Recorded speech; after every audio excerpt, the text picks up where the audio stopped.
Em nome do nosso Senhor Jesus, neste momento, nós vamos entrar na presença do Deus Todo-Poderoso, o Criador dos céus e da terra, para buscar do nosso Deus mais informação espiritual, para que nós entenda o que significa o nosso adversário das nossas almas. Então, meus irmãos, esta é uma oportunidade para todos nós conhecer mais quem é o nosso adversário das nossas almas. Esse adversário, o nome dele se chama Satanás. Satanás, ele já foi anjo de Deus, ele já viveu no céu, ele era anjo de luz.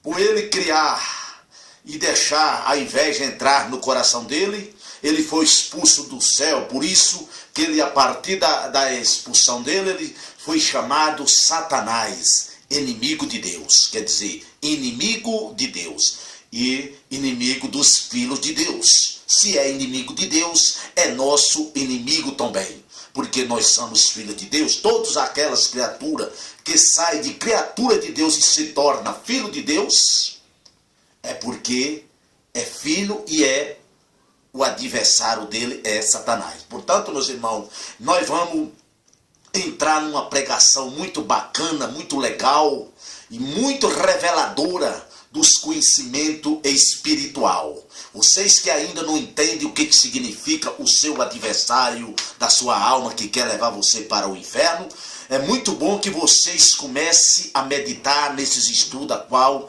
nós vamos meditar e conhecer mais quem é o nosso adversário. Porque nós temos que conhecer onde está o perigo, para que nós possamos guardar as nossas almas, para que nós possamos obter a nossa salvação em Cristo Jesus. Meus irmãos, isto é muito magnífico. Deus nos dá essa oportunidade de conhecer o verdadeiro inimigo de nossas almas, e nós se achegar mais e mais ao nosso Criador, ao Deus Todo-Poderoso, o Criador dos céus e da terra. Portanto, meus irmãos, cada hora que nós entramos na presença de Deus, cada hora que o Espírito de Deus vem nos usar, é uma oportunidade muito rica para nossas almas, para nossas vidas espiritual. Porque quando nós conhecemos a verdade, o inimigo não vem enganar nós. Porque quando ele vem enganar, nós sabemos repreender todos os espíritos imundos do inferno. Portanto, Deus nos dá o entendimento, Deus nos realiza em nós o entendimento espiritual, para que nós saibamos discernir o que significa o bem e o mal. E nós temos que seguir o bem, os caminhos do Senhor, o nosso Salvador, o Criador dos céus e da terra. Eu vou colocar esse estudo agora pelo um grande homem de Deus que está nos pregando esse sermão, para nos orientar ao nosso espírito o significado de todas essas maldade espiritual. Isso é que nós temos que entender o que significa o bem e o mal. E Deus está dando essa oportunidade para mim e para todos aqueles que querem conhecer a verdade. Portanto, meus irmãos, vamos pedir a Deus agora, neste momento, que nós possa entender e discernir tudo aquilo que vem de Deus e tudo aquilo que vem do mal para nossas vidas. Que quando vier do mal, nós conhecer que não é de Deus, e nós saber repreender as setas satânicas, todo espírito do inferno, tudo que não presta. Nós temos que conhecer a verdade para repreender todos os espíritos imundos do inferno. Então agora eu vou fazer uma oração antes que comece a pregação, para que todos nós sejamos cheios da presença de Deus, cheios da unção, cheios do discernimento da palavra do Senhor. Meu Deus e meu Pai, em nome do nosso Senhor Jesus, eu te peço que agora nós vamos entrar nesses estudos, que o teu servo, meu Pai, vai ler esses versículos bíblicos dentro da tua palavra. Que cada um de nós possa, meu Pai, entender, discernir o bem e o mal. Que todos que ouvir esta palavra venham discernir e querer andar nos caminhos do Senhor. Desde agora, meu Pai, eu te peço que o Senhor dê discernimento, e eu repreendo desde agora todos os espíritos do inferno que queira impedir de nós entender, meu Pai, a tua palavra e o discernimento do Senhor.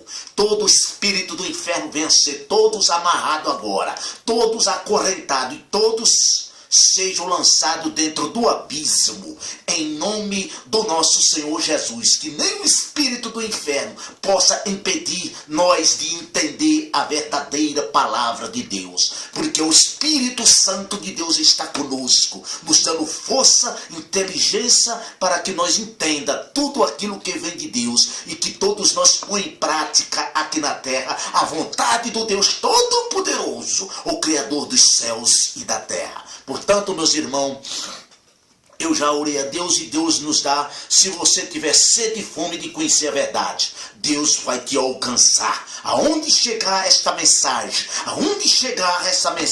nos 4 cantos do mundo, Deus vai dar discernimento do entendimento da palavra do Senhor. Portanto, meus irmãos, preste muito atenção o significado desta pregação forte e poderosa dentro da palavra de Deus. Em nome do Senhor Jesus, desde já, eu te abençoo, meus irmãos. Vocês que querem, que têm fome e sede de conhecer a palavra de Deus, seja vocês desde já abençoado, cheio da presença de Deus, cheio da unção do Espírito Santo, para que vocês possam entender a verdade da palavra do Senhor. Eu abençoo a todos vocês que têm fome e sede de conhecer a verdade, e têm fome e sede que a tua alma seja salva, e todos nós morar na eternidade junto com o Deus Todo-Poderoso, e nós participar do banquete do Cordeiro de Deus na Nova Jerusalém. Eu abençoo a todos vocês na bênção do Deus Pai, do Deus Filho e do Espírito Santo. Amém. Muito bem, meus irmãos. Agora, mais uma vez eu te peço a vocês, em nome do Senhor Jesus, para o seu bem, para o seu crescimento espiritual, para o seu entendimento espiritual, preste atenção. Eu peço, meu irmão, até pelo amor de Deus, para o bem da tua alma, para o bem do teu crescimento espiritual na região celestial. É isso que Deus quer de nós, que nós entenda o querer dele, o querer para os nossos corações, para a nossa alma e para o nosso espírito. É isso que eu te peço, meus irmãos. Preste muita atenção, que eu vou ligar agora os estúdios. Sejam vocês todos abençoados em nome de Jesus. Apocalipse 12, versículos 7 ao 9 diz assim: E houve guerra no céu. Miguel e os seus anjos batalhavam contra o dragão. E o dragão e os seus anjos batalhavam, mas não prevaleceram. Nem mais o seu lugar se achou nos céus. E foi precipitado o grande dragão, a antiga serpente, que se chama Diabo e Satanás, que engana a todo o mundo. Ele foi precipitado na terra, e os seus anjos foram lançados com ele. Amém. Meus amados, eu estava falando sobre unção, e isso é mais ou menos uma continuação daquilo. Eu ia ler Lucas 4, mas terei muitos textos para eu ler, mas eu vou voltar ainda naquele texto de Lucas 4, mais para frente. Porque há 2 pensamentos na igreja evangélica. Algumas vezes até 2 extremos com relação ao diabo, a Satanás. Um deles é um grupo de crentes, um grupo de pessoas que veem o diabo em todas as coisas. Tudo que você for falar com ele, o culpado é o diabo. Ele vê o diabo em tudo. Mas há também um outro extremo, um grupo de crentes que não vê o diabo em nada.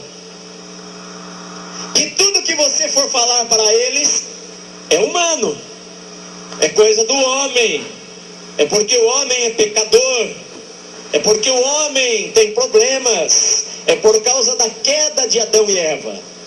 E muitas vezes eles não percebem também que por trás de determinadas situações em sua vida, embora eles sejam crentes, está o diabo agindo.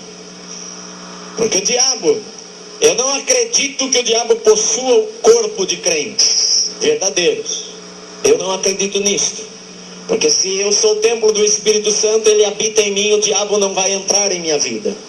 Mas o diabo pode agir na vida do crente, porque a Bíblia diz: não deis lugar ao diabo. Quando a pessoa dá lugar ao diabo, o diabo age na vida dela, na personalidade dela, age em áreas emocionais da sua vida, age na sua mente, age até mesmo no seu corpo, colocando doenças e muitas outras coisas, porque esta pessoa dá lugar ao diabo. A Bíblia fala que nós estamos em uma guerra. Efésios capítulo 6, versículo 10 diz: olha, a nossa luta não é contra a carne e o sangue, mas é contra os principados e potestades e dominadores deste mundo tenebroso. A nossa luta não é contra o homem, meu amado irmão. A Bíblia fala que há uma luta no mundo espiritual. A guerra que o crente trava, ela é no mundo invisível, que nós não estamos enxergando, mas que ela está acontecendo nas regiões espirituais, que o ser humano com os seus olhos naturais não consegue enxergar, mas que no olhar, se os teus olhos espirituais forem abertos, você vai ver anjos e demônios numa batalha. Muitas vezes as pessoas não percebem estas coisas.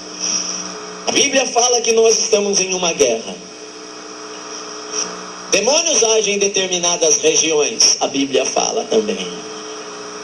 Mas a Bíblia diz que nós podemos quebrar o seu poder. A Bíblia fala que nós podemos amarrar o valente e entrarmos na sua região e saquearmos os seus bens e a sua casa. Mas o mundo, nós vivemos em um mundo espiritual. É um mundo real. É um mundo vivo, que invade o lugar onde nós moramos. Sejam eles com a presença dos anjos de Deus, ou sejam eles com a presença dos anjos do diabo, ou os demônios, como a Bíblia os chama. A Bíblia fala que houve guerra no céu, no texto que nós lemos, e que Satanás e os seus demônios foram lançados para a terra. A Bíblia diz isso. Lutaram contra o arcanjo Miguel, e a Bíblia diz: não prevaleceram, porque o anjo de Deus é poderoso. Deus tem todo o poder nas suas mãos. Deus tem características inumeráveis. Nem tudo que nós oferecemos para Deus ainda não tem como nós, descrevermos a Deus. Todo o nosso esforço de adoração, o máximo que nós conseguimos chegar é aos seus pés. Porque Deus é tremendo. Deus é bom, Deus é misericordioso, Deus é cheio de graça, Deus é maravilhoso, a Bíblia diz. Quando a Bíblia começa a falar em Gênesis capítulo 1, no princípio criou Deus os céus e a terra. E depois diz no versículo 2, a terra porém era sem forma e vazia. Entre este versículo 1 e versículo 2, a maior parte dos comentaristas bíblicos, e eu creio desta maneira, que entre o versículo 1 e o versículo 2 de Gênesis capítulo 1, houve a queda do diabo. Porque Deus não criou nada que não fosse bom. A Bíblia diz: no princípio criou Deus. E esta palavra criar é a palavra hebraica bara, que significa criar de algo que nunca existiu. Deus criou do nada os céus e a terra. E a partir do versículo 4 em diante, quando começa a falar e Deus fez isto, já não usa mais a palavra bara, que é criar do nada, mas usa uma palavra usada para reconstrução de algo que já havia existido antes. Ou seja, Deus não criou a terra sem forma e vazia. Neste meio tempo, entre a criação da terra e os versículos seguintes, a Bíblia fala que houve guerra nos céus. E o diabo foi lançado para a terra. Isaías capítulo 14, capítulo 28 de Ezequiel fala sobre um rei de Tiro. Isaías 14, Ezequiel 28 fala sobre um rei de Tiro, Fala assim nos versículos 13 de Ezequiel 28. Versículo 13 diz assim: estavas no Éden, jardim de Deus. Cobrias-te de toda pedra preciosa, o sárdio, o topázio, o diamante, o berilo, o ônix, o jaspe, a safira, o carbúnculo e a esmeralda. Os teus engastes e ornamentos eram feitos de ouro. No dia em que foste criado, foram eles preparados. A Bíblia diz que o diabo, ou seja, este anjo de Deus, porque o diabo ele era um anjo de Deus, ele foi criado por Deus, Deus o criou. Satanás não surgiu do nada, ele não era um anjo mau, ele era um anjo bom, ele era um anjo que estava no céu. A Bíblia diz assim no versículo 14: tu eras querubim da guarda, ungido, e te estabeleci, estavas no monte santo de Deus e andava entre as pedras afogueadas. Perfeito eras nos teus caminhos desde o dia em que foste criado, até que achou-se iniquidade em ti. A Bíblia diz em Isaías 14: como caíste, versículo 12, como caíste do céu, ó estrela da manhã, filha da alva. Como foste lançado por terra, tu que debilitavas as nações. Tu dizias no teu coração: eu subirei ao céu, acima das estrelas de Deus eu exaltarei o meu trono. No monte da congregação eu me assentarei, nas extremidades do norte. Subirei acima das mais altas nuvens e serei semelhante ao Altíssimo. Deus criou este anjo, Deus ungiu este anjo.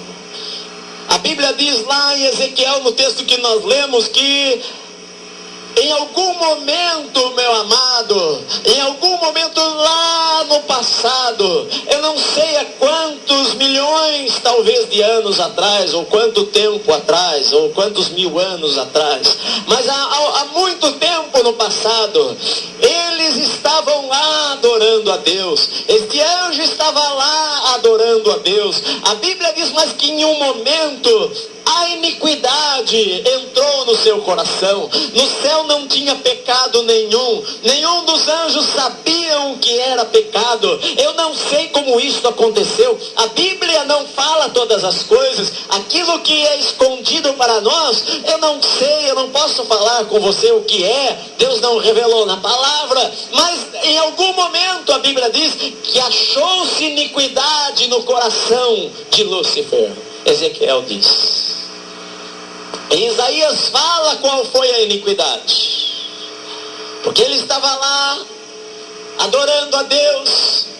Mas a Bíblia diz que ele pensou, ele lá no seu coração, ele dizia, versículo 13, olha, você dizia no teu coração, ele a princípio ele não falou para os outros, mas ele falava no seu coração, olha, eu ainda vou subir, eu ainda vou estar acima das estrelas de Deus, dos anjos de Deus, eu ainda vou estabelecer o meu trono acima do Senhor, eu serei semelhante ao Altíssimo, eu vou receber a adoração como o Altíssimo recebe. Era isto que ele estava querendo no seu coração.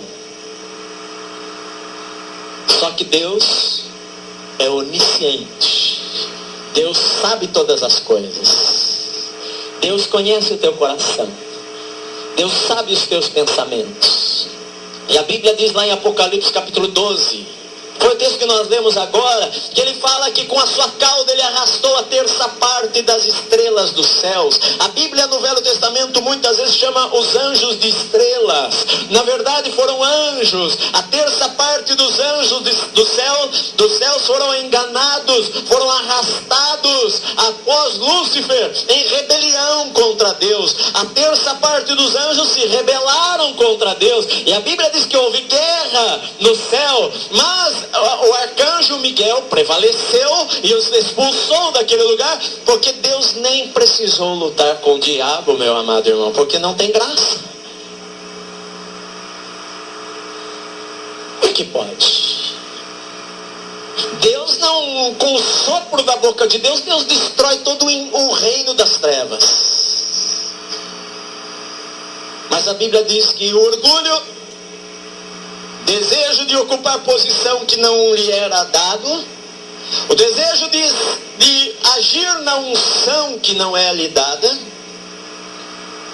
fez com que o seu coração se corrompesse, e ele pensou que conseguiria ocupar uma posição de destaque. E a Bíblia diz no versículo 15 de Isaías 14: mas será lançado, levado à cova, ao mais profundo do abismo, diz a palavra de Deus.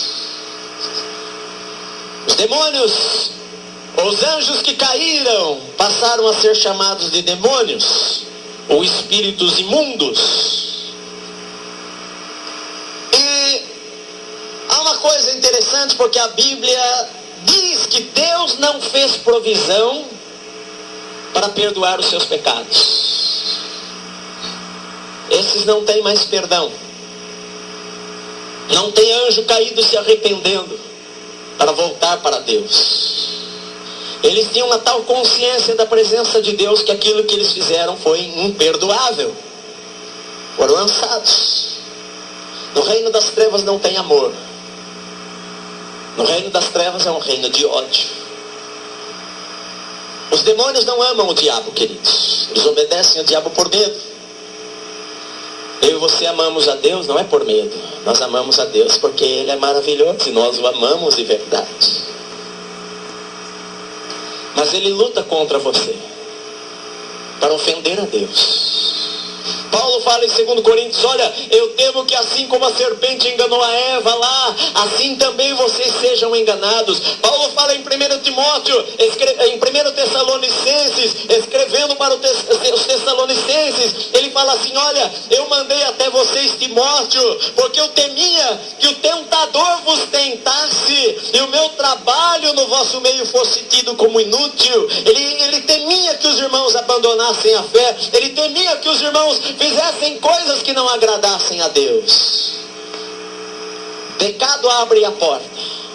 Pecado dá lugar para o diabo agir. A Bíblia diz: não deis lugar ao diabo. O pecado dá lugar para o diabo agir na vida das pessoas. Como a história de Balaão, que Balaão não podia amaldiçoar o povo de Deus, mas ele fez o povo de Deus pecar, porque o pecado traz juízo. Ele tentou ir lá na montanha e amaldiçoar a Israel, e cada vez que ele ia amaldiçoar a Israel, ele abria sua boca e ao invés de ele amaldiçoar, saía palavras de bênçãos: bendito seja este povo. E Balaque ficou irado com Balaão e falou: eu chamo você aqui para amaldiçoar e você abençoou este povo. E ele falou: olha, eu não posso amaldiçoar aquele a quem Deus abençoou. Meu amado, isso é verdade. Ninguém pode amaldiçoar-nos quando o Senhor abençoa a nossa vida, meu amado. A Bíblia diz que nenhuma arma forjada vai ter efeito contra mim e contra você. A Bíblia diz que se o inimigo se levantar contra nós, o Senhor levantará a sua bandeira e vai colocar o inimigo para correr do nosso caminho. É promessa de bênçãos de Deus para nós. O diabo não pode destruir você. Você pode se destruir. Vocês estão me entendendo? Aí nós chegamos no nosso texto, que é a primeira vez na Bíblia que fala sobre Satanás. Você abre em Gênesis e a primeira vez na Bíblia que aparece o nome Satanás. Não é que fala sobre, que aparece o nome dele. Porque já em Gênesis ele está agindo lá. Mas a primeira vez na Bíblia que aparece a palavra Satanás, que é destruidor, está aqui em 1 Crônicas 21, que diz assim: então Satanás se levantou contra Israel e incitou Davi a numerar a Israel. Disse Davi a Joabe e aos maiorais do povo: ide, contai a Israel desde Berseba até Dan. Então trazei-me a conta para que eu saiba o número deles. Joabe, porém, respondeu: o Senhor acrescente ao seu povo 100 vezes tanto como ele é. Ó rei, meu senhor, não são todos servos do meu senhor? Por que requer isto o meu senhor? Por que traria ele culpa sobre Israel? Porém a palavra do rei prevaleceu contra Joabe. Pelo que saiu Joabe, passou por todo Israel e então voltou para Jerusalém. Deu Joabe a Davi a soma do número dos homens de guerra, e em todo Israel havia 1.100.000 homens que arrancavam espada, e 470.000 em Judá. Mas Joabe não incluiu entre eles os de Levi e Benjamim, porque a palavra do rei lhe foi abominável. Esta ordem também desagradou a Deus, pelo que feriu a Israel. Olha bem, a guerra espiritual. O diabo não pode vencer a Davi, mas ele pode criar situações para vencer a Davi. Aqui nesse texto aqui nos fala 3 coisas importantes: a estratégia do diabo, o alvo do diabo e o propósito do diabo. Porque aqui mostra a estratégia que ele usa desde o princípio, que é a estratégia do diabo se chama engano. A estratégia do diabo se chama engano. Porque ele colocou na mente de Davi uma coisa. E a princípio Davi pensou o seguinte: bom, mas qual é o problema de eu contar o número das pessoas de guerra em Israel? A Bíblia diz aqui que Satanás se levantou contra Israel e ele incitou Davi. Ele colocou pensamentos na cabeça de Davi para contar, para numerar a Israel, algo que Deus não queria que ele fizesse. Que Deus queria que ele não olhasse para os números dos guerreiros, mas Deus queria que ele olhasse para ele, não para a quantidade de pessoas que tinham em seu exército para ir ao campo de batalha. Esta ordem foi mal aos olhos do comandante. Joabe, eles não sabiam quantos tinham lá para lutar. Joabe era o comandante do exército de Israel. E a Bíblia diz que isto desagradou a ele. Ele falou: o rei, meu senhor, o Senhor Deus multiplique os homens de guerra, mas não faça isto, não conte, deixe isto para lá, isso não interessa. Mas a Bíblia diz que a palavra do rei prevaleceu e eles numeraram a Israel. Mas a Bíblia diz que ele não colocou entre eles os filhos de Benjamim e de Levi, porque a palavra do rei foi abominável para Joabe. E a Bíblia diz que a ordem também desagradou a Deus. Não era algo que Deus queria que fizesse, o que aparentemente não tinha problema nenhum, meu amado. Porque engano significa dar uma falsa impressão. Esta palavra engano significa isto: dar uma falsa impressão. Engana a pessoa, você dá uma falsa impressão para ela. Satanás falou para Eva: olha, você não vai morrer. Não tinha evidência, ela não sabia nem o que era morte. Satanás é engano. Porque o pecado tem 2 lados. Ele tem o lado humano, da vontade humana, da tentação, da parte humana, e tem o lado sobrenatural, que é a tentação de Satanás. Ele age em primeiro lugar pelo engano. Seu alvo, qual é? Em primeiro lugar, o alvo do diabo são os líderes. Líderes em todas as esferas. No caso aqui, Davi, que era o líder, ele queria, olha bem, a Bíblia diz que se levantou Satanás contra quem? Contra quem? Não foi contra Davi, foi contra quem? Israel. Como é que ele poderia ferir a Israel? Se levantando contra o líder, contra Davi. O alvo do diabo são os líderes. É o presidente da república, é o prefeito da cidade, é o governador do estado, no âmbito político, são as pessoas que têm autoridade, é o professor da escola que tem autoridade sobre os alunos, é o pastor da igreja, é o pai da família. Se o diabo destruir o marido, ele destrói a esposa, destrói os filhos. Ele levanta-se contra a esposa, ele se levanta contra os filhos, mas se ele destrói o pai, ele acaba com o casamento. Se ele destrói o pastor, ele acaba com a igreja. Se ele destrói lá o caráter dos políticos, ele destrói a sociedade com o engano. Ele mata crianças de fome, porque o dinheiro some e vai embora, e ninguém sabe para onde foi. Tem uma noção. E o propósito dele, que a Bíblia fala, que é roubar. Jesus, ele falou: ladrão, ele vem para roubar, matar e destruir. Roubar, matar e destruir. A Bíblia diz que por causa disto que Davi fez, isto desagradou a Deus, e Deus feriu a Israel. E uma peste muito grande veio sobre o povo. 70.000 homens morreram. Que foi a história que eu contei para vocês, da oferta lá de Davi, que você pode ler nesse capítulo aqui. Que Deus falou para ele: olha aqui que você escolhe 3 coisas, Davi.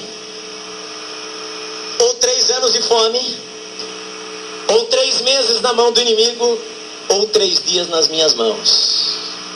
E o anjo do Senhor vai sair e vai destruir pessoas.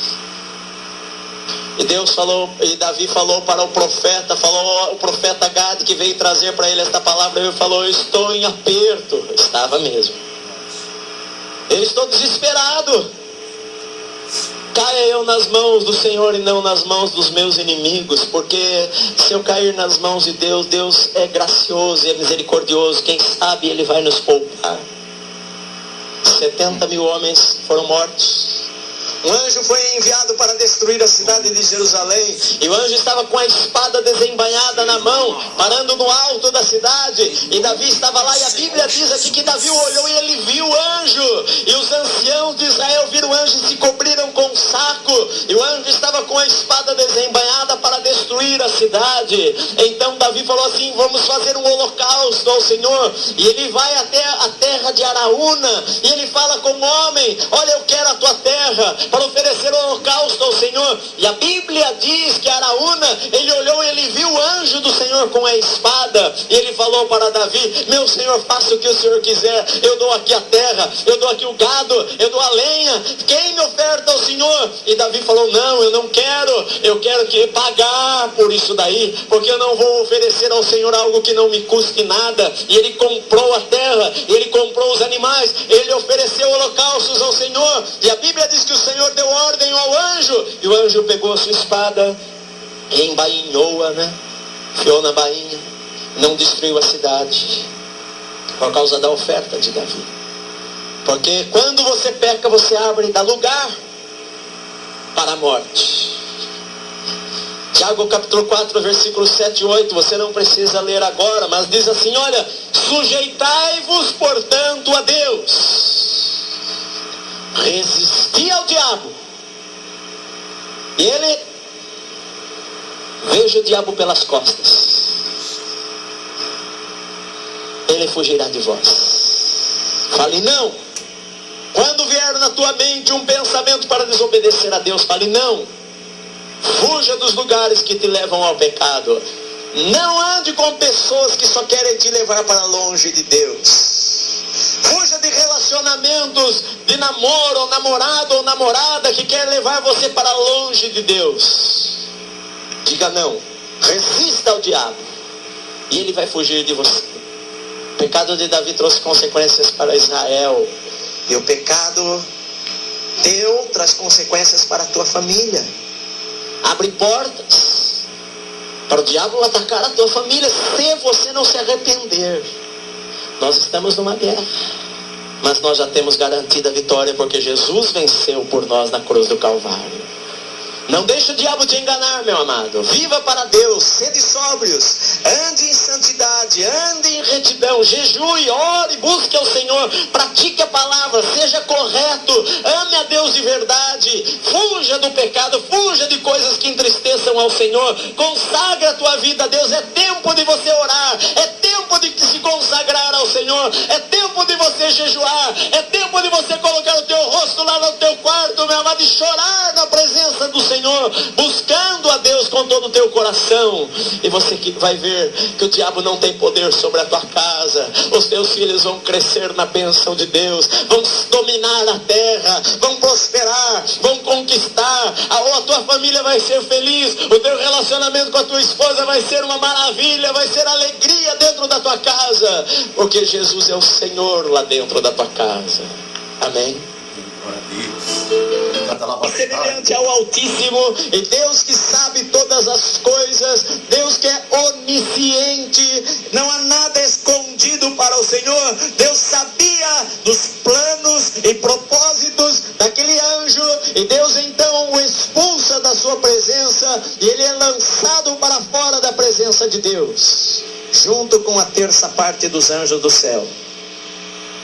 Agora só uma coisa: Satanás, que significa destruidor, adversário, aquele que se opõe. Satanás, que era Lúcifer, que é um anjo de luz, se transforma agora em um diabo, o tentador, o inimigo.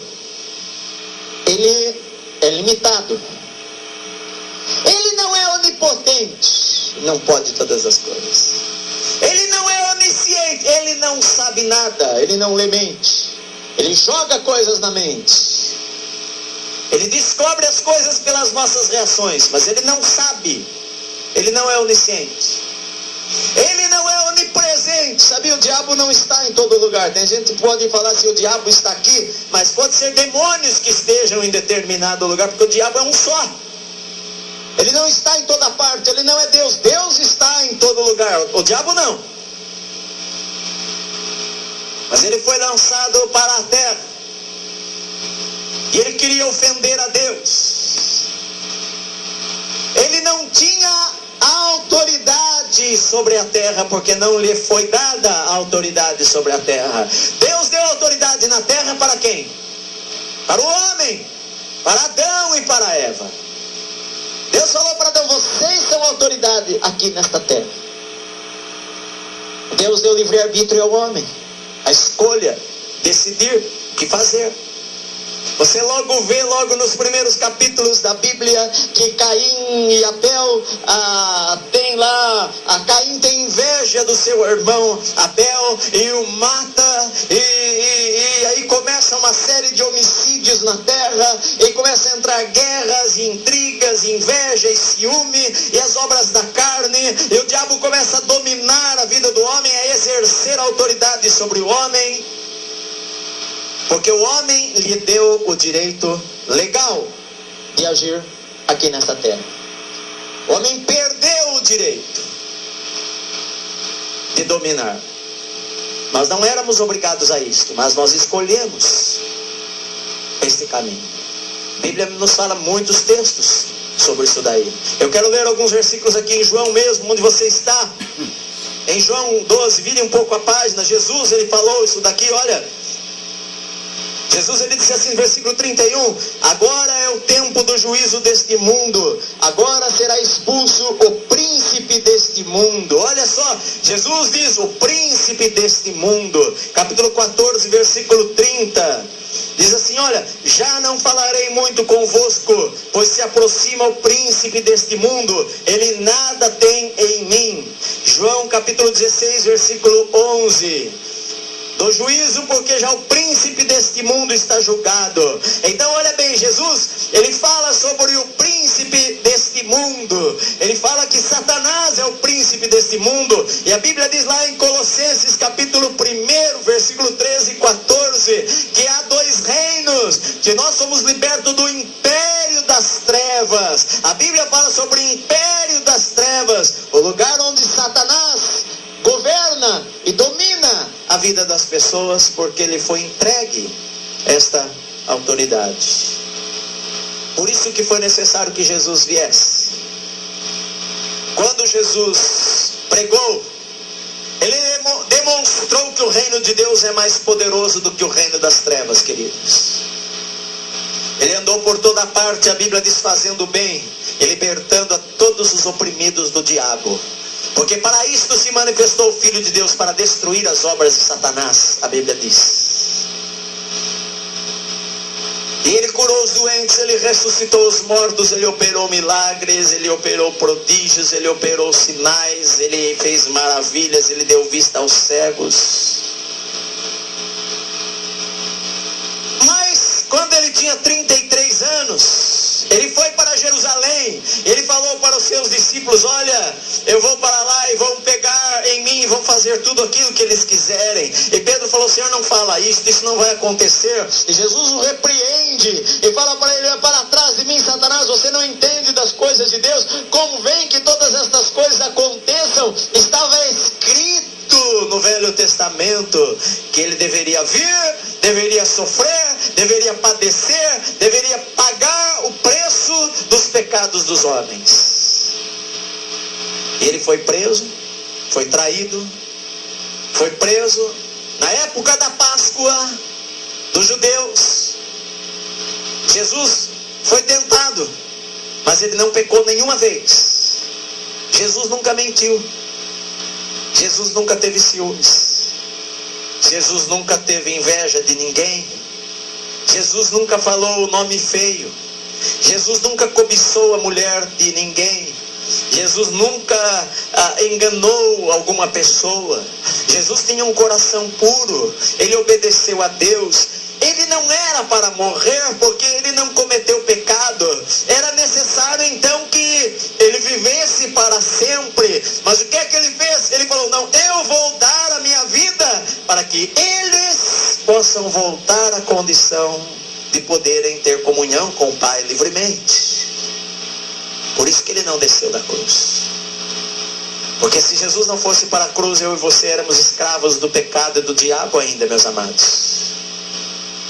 Se você quisesse se livrar de vícios, você teria muito mais problemas. Escravizado por vícios. E se você quisesse se livrar do pecado, você não conseguiria. Escravizado pelo pecado. Por isso que Jesus foi para a cruz. Aquela autoridade que o diabo havia tomado de Adão há milhares de anos atrás, Jesus aqui estava tomando-a de volta. Quando ele falou: está consumado. Aquilo que era para ser feito foi feito. E ele fecha os olhos, inclina a cabeça e entrega o seu espírito a Deus. Porque se ele não entregasse o espírito, ele não iria morrer. A morte não poderia vencê-lo se ele não entregasse o seu espírito, porque a morte não tinha direito sobre Jesus. Você está me ouvindo, meu amado? A morte não tinha direito sobre ele.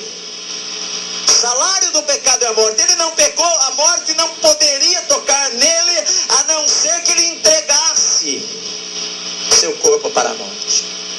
Inclinou a cabeça, entregou o seu espírito.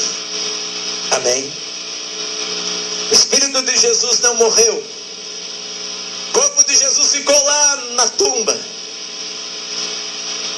Eu tenho uma forte inclinação a acreditar que o lugar que eu com alguns irmãos fomos em Jerusalém foi o túmulo onde colocaram a Jesus. Nós vimos lá todas as evidências bíblicas. E o lugar que é chamado em Jerusalém como o Jardim da Tumba realmente foi o Gólgota, o lugar da caveira, como aparece, onde Jesus, o corpo de Cristo, foi colocado.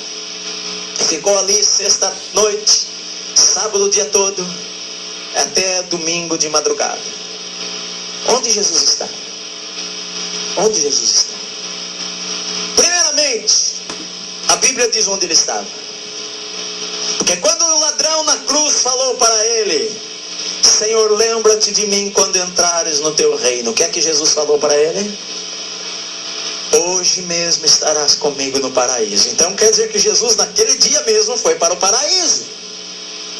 E levou o ladrão com ele. O paraíso, chamado em alguma parte da Bíblia também de Hades. Que Hades não é o inferno. Hades, esse lugar chamado Hades, segundo a gente vê na Bíblia, em vários textos separados, era um lugar onde Lázaro viu o rico, e o rico viu a Lázaro naquela passagem que Jesus citou. Era um lugar no mundo espiritual, em que havia gente salva de um lado, e gente não salva de outro lado. Está muito difícil a explicação? Não.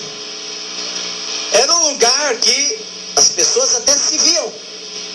Espíritos, gente que já morreu. Porque Lázaro morreu e foi levado para lá. E diz que Abraão estava lá também. Porque Lázaro, sendo judeu, foi levado lá para junto do pai Abraão, pai da nação de Israel. Não era Deus, era Abraão. E lá estavam os santos de Deus. Mas também fala que havia um abismo que não tinha como passar de um lado para o outro. E lá do outro lado estavam ricos, estavam homens homicidas, estavam pessoas que não amaram a Deus, estavam pessoas condenadas, estavam pessoas que odiaram ao Senhor, estavam pessoas que não quiseram obedecer a Deus, estavam lá a todos os pecadores do Velho Testamento antes de Cristo, que não quiseram se arrepender dos seus pecados, estavam lá. Efésios diz assim, capítulo 4, diz assim, versículo 8, que quando Jesus subiu, ele levou cativo aquele que estava em cativeiro. O que é que isto significa? Eles não estavam em cativeiro, mas eles estavam num lugar que não era o céu. Não era o céu. Quando Jesus foi àquele lugar, eu acredito particularmente, porque ele foi nos dois lados. Ele foi nos dois lados. Mas eu acredito que primeiro ele foi no lado bom. O que é que ele foi fazer lá? Você pode imaginar, meu amado, os santos lá naquele lugar, deveria ser um lugar muito grande. Os crentes lá naquele lugar. E Jesus entra ali naquele lugar. Você pode imaginar a festa que ficou aquele lugar ali? Abraão ansiava por ver o Senhor, Jacó ansiava por ver o Senhor, Adão ansiava por ver o Senhor, Noé ansiava por ver o Senhor, os santos que foram queimados lá no Velho Testamento ansiavam por ver o Senhor. E Jesus chega ali naquele lugar e fala para eles: está consumado. E Apocalipse diz um versículo interessante, você abra lá no capítulo 1, deixa aberto aí. Jesus foi no outro lugar, um lugar em que pessoas estavam escravizadas, um lugar que não tinha anjos de Deus, um lugar que tinha demônios. Como eu disse para vocês a semana passada, tem gente que pensa que o inferno é a casa do diabo. Não é. O inferno é um lugar de tormento. A Bíblia diz que o lago de fogo, o inferno, foi preparado para o diabo e seus anjos. Um lugar que eles vão sofrer tormento por toda a eternidade ali. Ali naquele lugar onde estavam os espíritos dos homens que morreram sem Deus, estavam os demônios. Porque, meu amado, olha, a pessoa que morre sem Deus, assim como a pessoa que morre com Deus, o anjo vem e o leva à presença de Deus. A pessoa que morre sem Deus, na mesma hora, os demônios levam o espírito dele para um lugar de tormento e de perdição. Vocês estão me ouvindo? O preço foi pago. Satanás não tem mais autoridade. A chave que era o símbolo da autoridade teve que ser entregue nas mãos de Jesus Cristo. A Bíblia diz lá no capítulo 1, no versículo 18, Jesus ele fala assim: olha, eu sou o que vivo, eu fui morto, mas estou vivo para todo sempre, e tenho as chaves da morte e do inferno. A chave foi tomada pelo Senhor, nesse tempo em que seu Espírito foi àquele lugar.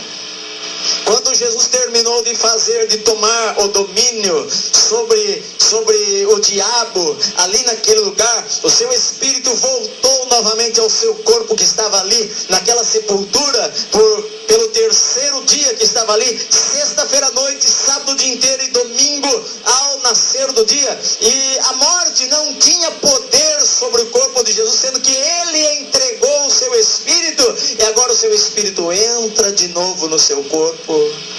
Anjos de Deus vêm, há um terremoto, a pedra é removida, Jesus sai daquele lugar ressuscitado. No domingo pela manhã, que seria o domingo de Páscoa, que seria hoje, né? A Páscoa dos judeus, pela madrugada, Jesus sai daquele lugar, encontra Maria ali no jardim, fala com ela, depois vai falar com seus discípulos, e por 40 dias Jesus vive aqui nesta terra com o seu corpo, anda aqui nesta terra com um corpo glorificado após a ressurreição, e a última palavra que ele fala para os seus discípulos é: toda a autoridade me foi dada nos céus e na terra.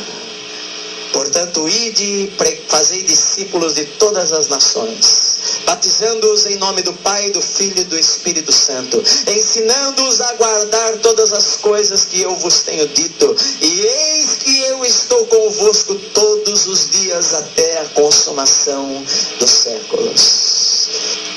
O diabo é mentiroso, você sabia disso? Então ele mente para você e fala que isso é mentira. Ele tenta colocar medo no teu coração, falando que você não tem autoridade. Ele tenta desafiar você, falando que você não tem autoridade. Meu amado, não importa o que ele fala, está escrito, e a palavra de Deus não pode mudar jamais. Esta palavra é a verdade. A Bíblia diz lá em Efésios, capítulo 1, abra lá rapidinho, diz assim, antes disso, Colossenses 1,13, aí, é pertinho aí, diz assim, olha, e nos tirou do império das trevas. Diga isto em voz alta. Nos tirou do império das trevas. Ele nos tirou. Eu não estou mais lá. Ele nos tirou do império das trevas e nos transportou para o reino do Filho do seu amor.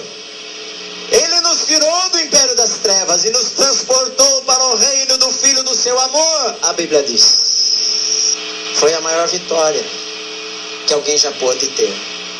Jesus deu esta autoridade para mim e para você. Eu estou falando sobre guerra espiritual, mas eu não quero entrar na guerra espiritual sem ter a certeza que eu já venci. Porque eu já venci por causa de Jesus Cristo, que venceu por mim e por você. 5 armas que nós podemos usar. A primeira delas, para exercer a nossa autoridade, o nome de Jesus. Diga o nome de Jesus. Jesus falou, em meu nome expulsarão demônios, em meu nome falarão novas línguas, em meu nome se beber alguma coisa mortífera não lhe fará mal algum. Segundo, nós temos a palavra de Deus. A Bíblia diz que ela é a espada do Espírito. O diabo, quando foi tentar a Jesus, Jesus falou, está escrito. Não importa o que o diabo fale na tua mente, fale para ele, está escrito na Bíblia. Fale a palavra de Deus. Terceiro lugar, poder do Espírito Santo. A Bíblia diz, recebereis poder ao descer sobre vós o Espírito Santo. Jesus, ele falou, se eu expulso o demônio por Beelzebu, como vocês falam, então, por quem expulsam os vossos filhos? Mas se eu expulso os demônios pelo Espírito de Deus, então é chegado a vós o reino de Deus. Em quarto lugar, o sangue de Jesus tem poder. Por que o sangue de Jesus tem poder? Para nos perdoar de todo pecado. E em quinto lugar, o testemunho. A Bíblia diz, eles o venceram pelo testemunho da sua palavra, testemunho da sua boca. Em primeiro lugar, em falar do que Deus é, da grandeza de Deus por você. E segundo, de quem você é em Jesus Cristo, que Deus fez por você. Eu confio na palavra de Deus, na autoridade do Senhor Jesus Cristo, que foi conquistada lá na cruz do Calvário, quando ele falou, está consumado. Pai, nas tuas mãos eu entrego o meu espírito. E ali ele nos fez mais do que vencedores. Amém. Então, meus irmãos, eu achei muito importante essa mensagem para crescimento espiritual de cada um de nós. E quis compartilhar com vocês a verdadeira palavra de Deus, para que vocês entendam quem é o adversário de vossas almas. Eu acho que vocês entenderam muito bem o que significa Satanás, o nosso adversário de nossas almas. Então, eu espero que vocês prestem muito atenção a esses estudos, volte, medite, compreenda, peça entendimento ao Espírito Santo de Deus, para que vocês possam entender verdadeiramente a verdadeira mensagem que Deus nos passou para os nossos corações. Que o Espírito de Deus venha nos revelar a cada momento mais e mais o querer de Deus para com cada um de nós. E essa mensagem tinha que ser compartilhada com todos vocês. Muitas pessoas têm dúvida de Satanás, porque Satanás existe, porque Deus deixa Satanás existir. E eu acho que esse estudo aí abriu abriu verdadeiramente a tua mente, abriu o subconsciente, o teu entendimento, para que vocês agora por diante não tenha dúvida nenhuma do seu adversário, do nosso adversário das nossas almas. Satanás eu repito plenamente que ele é o adversário da minha alma e da tua. Ele quer levar nós para o inferno. Mas tem o nosso Senhor e Salvador Jesus Cristo, que morrendo na cruz do Calvário nos deu vitória.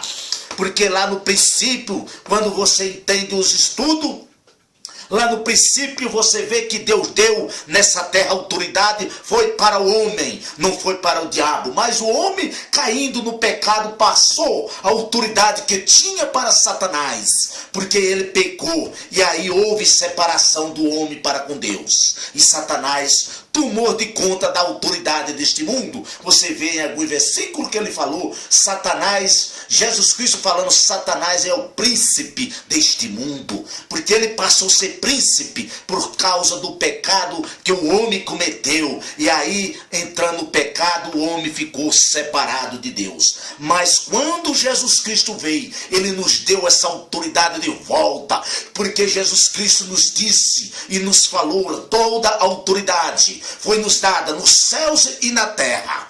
Agora, esta autoridade eu te dou. Estava dizendo para mim e para você. Esta autoridade eu te dou. Vão, expulse demônio, cure enfermo e façam as mesmas obras que eu fiz, porque eu vou para junto do meu Pai. Então essa autoridade que Satanás tinha, ou seja, que Adão perdeu para Satanás, proceder, nós está em nossas mãos. Essa autoridade nós temos dada pelo nosso Deus, o Criador dos céus e da terra. Temos que regozijar no Espírito Santo esta alegria, esta força, este poder e essa autoridade que Deus nos deu de volta para nós usar. Covardes somos nós se nós não usar essa autoridade que Deus nos deu para curar enfermo, expulsar demônios e, se causa necessário for, ressuscitar a morte.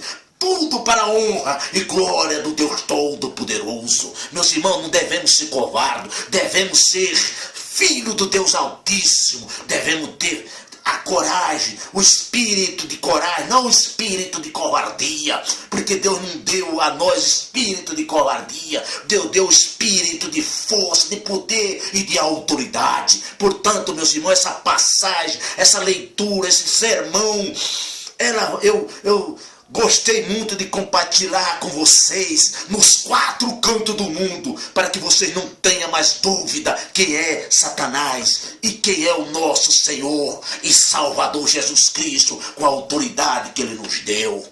Portanto, meu irmão, essa mensagem é uma verdadeira mensagem que cria dentro de nós, reaviva dentro de nós a fé sobrenatural. Não é fé natural, porque fé natural todo mundo tem. É a fé sobrenatural, a fé que vem de Deus, a fé que Deus coloca dentro dos nossos corações. Fé que arranca as almas das garras de Satanás. É isso que nós temos que fazer, irmão. É isso que nós temos que fazer, é se converter e se entregar a Deus de corpo, alma e espírito, e viver na presença de Deus todos os dias de nossas vidas, até a vinda do nosso Senhor e Salvador Jesus Cristo, que vem nos buscar para junto do Deus Todo-Poderoso. Eu acho que essa mensagem, ela veio abrir muito o teu coração, a tua mente, o seu subconsciente, e o Espírito de Deus penetra grandiosamente a certeza do amor de Deus dentro dos vossos corações. Eu tenho sede e fome de pregar o Evangelho. Eu tenho sede e fome de levar essa palavra nos 4 cantos do mundo. O Espírito de Deus me usando e me envolvendo com o poder dele. Porque, meu irmão, nós temos que ser que nem um leão intrépido, rasgar o diabo, destruir ele com força e poder e autoridade que Deus nos dá. Nós não temos que amedrontar, nós não temos que ter medo de diabo, que ele é um mentiroso, derrotado e não vale mais nada. Mas infelizmente tem muita gente por aí ainda dando crédito ao diabo, dizendo que ele tem poder e não sei o que. Isso tudo é covardia, é espírito de covardia que você tem, não é espírito de força, de poder e de autoridade. Então eu acho que essa palavra regozijante entre dentro dos vossos corações e vocês cresçam na fé sobrenatural, a fé que vem de Deus. É isso que é o desejo do meu coração a todos aqueles que têm sede e fome de te conhecer, meu Pai. Porque é isso que o Senhor nos coloca dentro de nós. É a fé robusta, é uma fé sobrenatural, uma fé fervorosa dentro do meu coração, que o meu espírito regozija com o Espírito Santo de Deus. E assim seja todos vocês que querem ter essa alegria, essa paz, essa força, essa autoridade dentro de você. Receba aí